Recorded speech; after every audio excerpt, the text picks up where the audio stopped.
Assalamualaikum warahmatullahi wabarakatuh. Salam sejahtera bagi kita semua dan salam budi luhur. Perkenalkan, saya Lili Rahmawati dengan NIM 1932510678 dari Fakultas Ekonomi dan Bisnis Universitas Budi Luhur dengan mata kuliah Manajemen Strategi yang diampu oleh Bapak Dr. Muhammad Mabrur Taufik SAG SEMM. Dan pada kesempatan kali ini saya akan membahas materi mengenai strategi internasional dan saya ditemani oleh kerabat saya yang bernama Jenny Mareti. Kita langsung masuk ke materi yang pertama, yaitu bisnis internasional. Apa yang dimaksud dengan bisnis internasional? Bisnis internasional merupakan segala aktivitas bisnis yang melewati batas-batas wilayah suatu negara. Nah, penggolongan bisnis internasional ini ada dua. Yang pertama berdasarkan jenis aktivitas bisnisnya, meliputi perdagangan luar negeri, perdagangan jasa, investasi portofolio, dan investasi asing langsung. Yang kedua yaitu berdasarkan tahap evolusioner.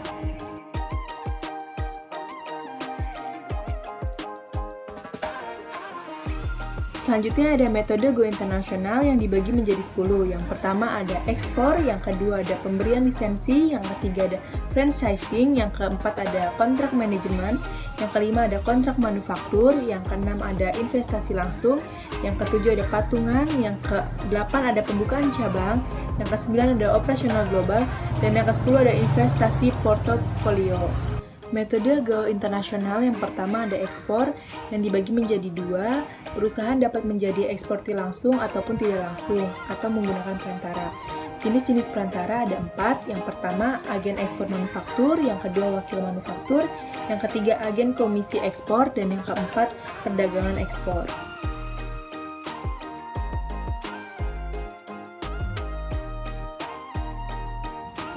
Selanjutnya ada kelebihan dan kekurangan dari ekspor. Nah, yang pertama ini kelebihannya yaitu risiko amat kecil dan meningkatkan penjualan serta mengurangi stok barang perusahaan. Yang kedua, eksportir tidak terlibat dalam masalah yang berkaitan dengan iklim usaha di luar negeri. Yang ketiga yaitu merupakan cara mudah untuk mengidentifikasi potensi pasar dan memperkenalkan merek dagang. Selanjutnya ada kelemahannya juga atau kekurangan. Yang pertama itu melakukan ekspor mungkin lebih mahal dibanding metode lain dilihat dari per unit biaya, terutama biaya komisi, biaya ekspor, pajak, dan transportasi. Dan juga karena kesalahan yang sering dilakukan oleh pemula. Kekurangan yang selanjutnya yaitu ada kurang dapat digunakan sebagai alat penetrasi pasar yang optimal karena pengepakan atau promosi yang kurang digarap dengan benar. Selanjutnya yang terakhir yaitu tambahan pangsa pasar dapat hilang bila pesaing lokal menjiplak produk atau jasa yang ditawarkan oleh eksportir. Metode go internasional lisensi. Melalui lisensi suatu perusahaan, pemberi lisensi menghibahkan beberapa hak kepada perusahaan asing yang meliputi pemberian hak untuk memproses hak paten, program, merek, cipta, atau keahlian. Selanjutnya ada kelebihan dan kekurangan lisensi. Kelebihannya yang pertama, pemberi lisensi menerima tambahan keuntungan dibanding hanya terpaku pada suatu proses atau metode di dalam negeri. Yang kedua, dapat memperluas siklus hidup produk perusahaan. Yang ketiga, perusahaan pemberi lisensi sering mengalami peningkatan penjualan atas penggantian suku cabang di luar negeri. Yang ketiga, bagi perusahaan penerima lisensi akan mendapat hak memproses dan teknologi yang pada gilirannya mengurangi biaya riset pengembangan.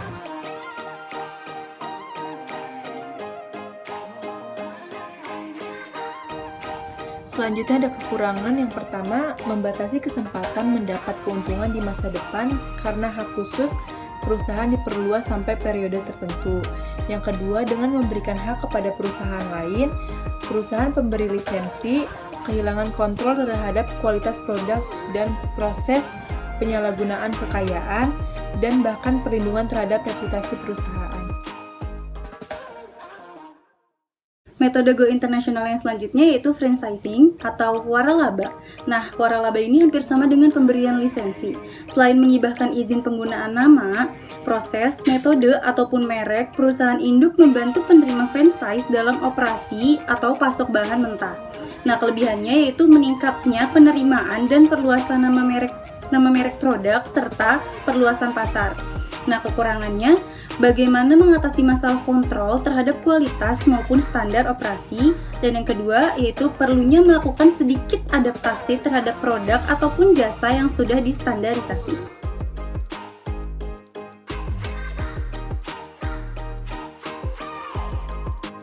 Metode go internasional selanjutnya yaitu kontrak manajemen. Kontrak manajemen terjadi apabila suatu perusahaan menyewakan keahliannya atau pengetahuannya kepada pemerintah atau perusahaan luar negeri dalam bentuk orang yang datang ke pemerintah atau perusahaan dan mengelola kepentingan mereka.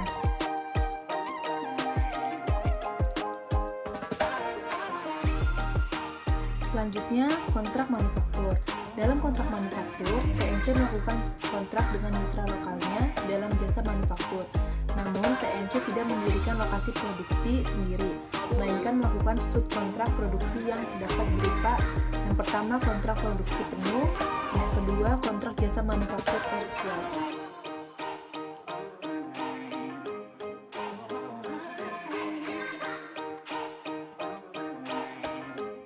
Metode go internasional yang selanjutnya yaitu ada investasi langsung. Investasi langsung ini merupakan investasi asing yang dapat berupa pertama patungan dan yang kedua mendirikan cabang yang dimiliki penuh. Nah, alasan dari investasi ini yang pertama memperoleh akses terhadap pasar yang lebih besar dan yang kedua mengambil keuntungan atas perbedaan biaya di pasar luar negeri. Selanjutnya, sebagai strategi bertahan untuk menghadapi gerakan pesaing utamanya atau untuk mengikuti market leader yang memasuki pasar baru.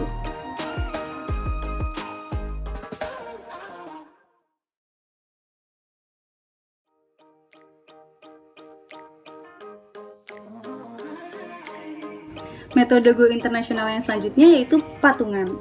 Nah, patungan ini atau disebut juga dengan joint ventures itu merupakan kerjasama bisnis di mana satu atau lebih perusahaan bergabung bersama untuk mendirikan beberapa jenis operasi. Dapat dilakukan antara dua TNC, suatu TNC dengan pemerintah atau suatu TNC dengan pelaku bisnis lokal. Selanjutnya, patungan ini juga bisa dilakukan lebih dari dua pihak atau dinamakan dengan konsorsium.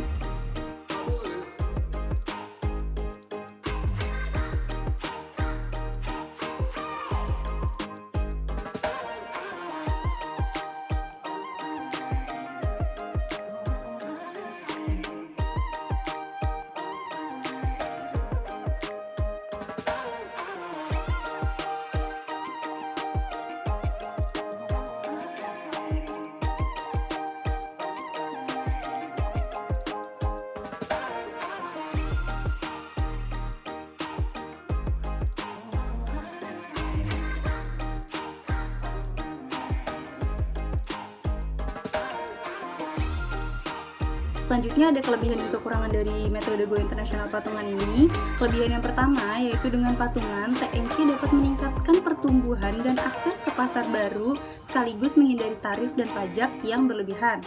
Kelebihan yang kedua yaitu dapat menetralisasi persaingan yang ada dan potensial, sekaligus melindungi perusahaan dari resiko dinasionalisasi karena pemerintah lokal berkepentingan terhadap suksesnya operasi perusahaan.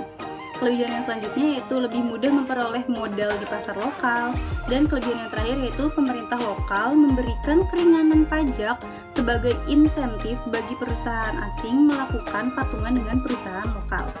Nah, kelemahan-kelemahannya antara lain bagi TNC, patungan berarti membatasi pengembalian keuntungan ke kantor pusatnya.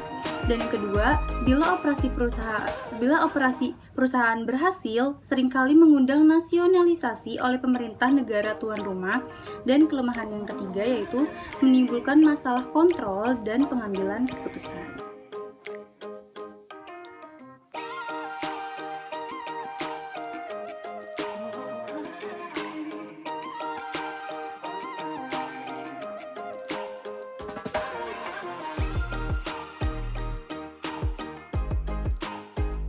Metode go internasional selanjutnya yaitu cabang yang dimiliki penuh. Terbagi menjadi 3. Yang pertama, dengan mendirikan cabang di luar negeri yang dimiliki penuh, perusahaan dapat menjaga kontrol menyeluruh terhadap pemasaran, penentuan harga, keputusan produksi, dan mempertahankan kelebihan teknologi. Yang kedua, perusahaan berhak memperoleh 100% laba yang dihasilkan oleh cabangnya di luar negeri. Yang ketiga, dalam mendirikan cabang, perusahaan dapat memilih mengakuisisi perusahaan yang berjalan atau mendirikan pabrik sendiri.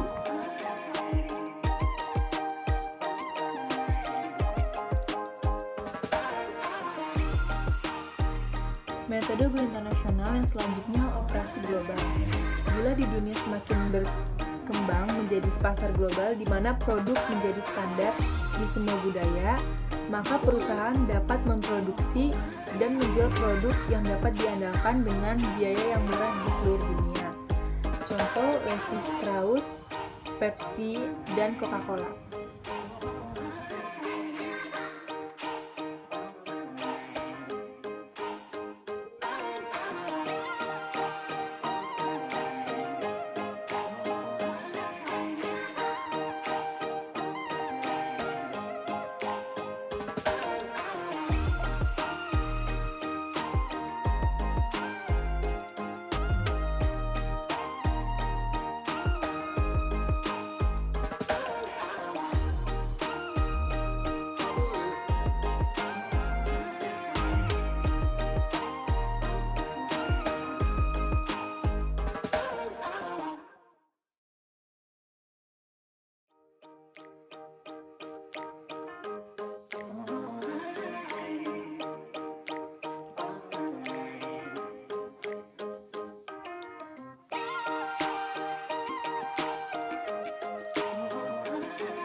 Metode go internasional yang selanjutnya yaitu investasi portofolio. Investasi portofolio ini merupakan investasi dalam bentuk surat-surat berharga yang dapat diperjualbelikan di pasar internasional. Contohnya ada uang, obligasi, surat dagang, sertifikat deposito, dan saham. Investasi dalam rekening bank di luar negeri ataupun pinjaman di luar negeri. Nah, alasan investasi portofolio ini yaitu yang pertama, melakukan diversifikasi portofolionya di berbagai pasar dan lokasi. Yang kedua, untuk memperoleh keuntungan yang lebih tinggi. Yang ketiga, menghindari resiko politik. Dan yang terakhir, berspekulasi di pasar valuta asing.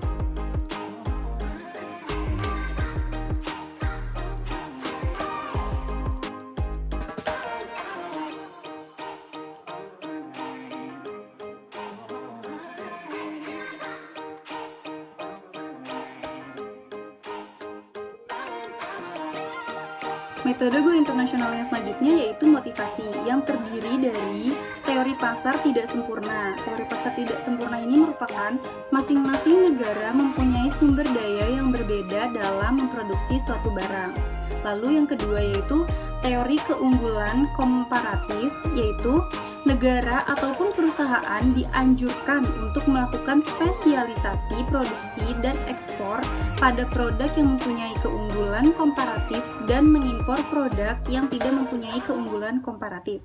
Lalu yang selanjutnya yaitu teori siklus produksi, yaitu perkembangan hidup suatu produk untuk mengikuti siklus masa awal, masa pertumbuhan, masa kematangan, dan yang terakhir yaitu masa proses penurunan.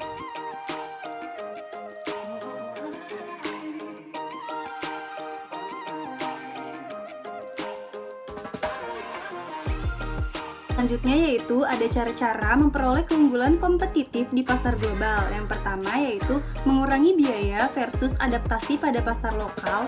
Dan yang kedua yaitu dengan menggunakan 3 strategi internasional. Yang pertama yaitu strategi global, yaitu menekankan pada skala ekonomi dengan produk dan jasa yang terstandarisasi dan tersentralisasi pada operasi di beberapa lokasi. Dan yang kedua ada strategi multidomestik, yaitu menekankan pada diferensiasi produk dan jasa untuk dapat beradaptasi dengan pasar lokal. Dan yang terakhir yaitu strategi transnasional, yaitu mencoba mengoptimalisasi trade-off antara efisiensi, adaptasi lokal, serta pembelajaran.